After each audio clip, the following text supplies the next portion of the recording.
Bonjour Marcelin, je vous souhaite bon appétit au Placalidrome 24/24.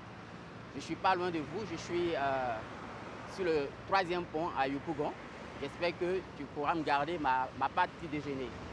Je suis sur le 3e pont justement pour aborder avec les téléspectateurs de la RTI quelques règles de circulation sur les autoroutes.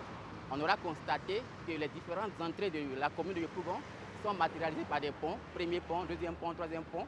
Et ces ponts, en quelque sorte, ces échangeurs sont là pour matérialiser le respect de quelques règles importantes de circulation sur l'autoroute. Qu'est-ce qu'une autoroute? Une autoroute va être une voie spéciale, c'est une route spéciale qui va comporter 2 chaussées dans les 2 sens de la circulation, aménagée de 2 voies, 2 ou 3 voies de part et d'autre, qui va être destinée spécialement à la circulation rapide des véhicules.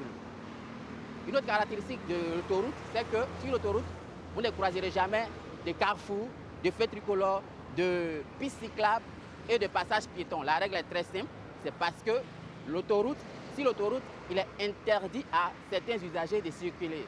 Donc les piétons sont interdits de circuler sur l'autoroute et des véhicules lents sont également interdits de circuler sur l'autoroute. Quelles sont les règles essentielles à comprendre et à respecter sur l'autoroute? La première règle est de savoir que sur l'autoroute, il y a un fort besoin de respecter les limitations de vitesse. Et ça va s'apprécier à 2 niveaux. La vitesse maximale sur l'autoroute est de 120 km. Mais ce n'est pas sur tout le tronçon de l'autoroute. Il faut faire attention aux différentes signalisations que vous allez constater. La vitesse est de 120 km/h, mais à condition que nous nous trouvons dans une situation de conduite idéale, c'est-à-dire en temps clair.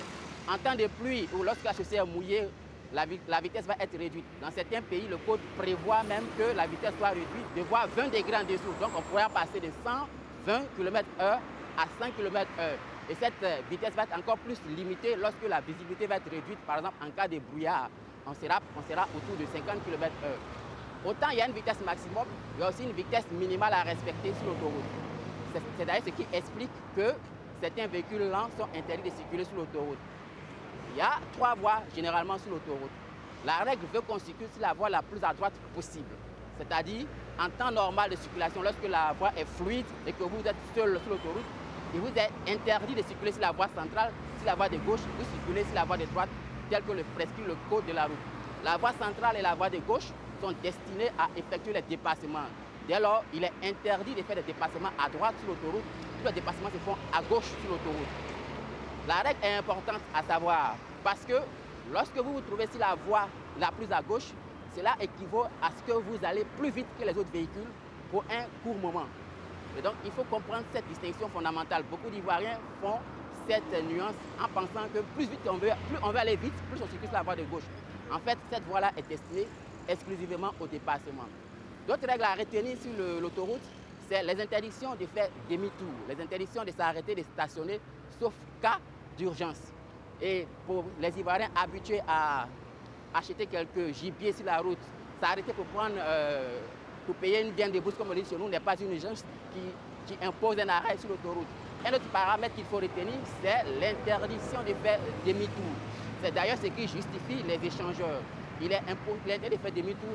Vous roulez jusqu'à ce que vous arrivez à la prochaine possibilité d'avoir un échangeur pour pouvoir vous retourner sur l'autoroute.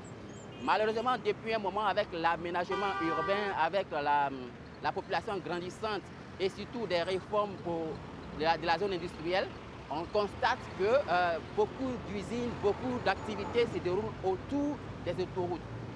Il faut également faire attention parce que c'est vrai, la règle vaut pour les autoroutes, mais il faut aussi tenir compte de la situation en agglomération. C'est sur cette invitation à la prudence que je clore mon propos de ce jour sur les autoroutes. Marcelin, je te rends l'antenne. Merci beaucoup.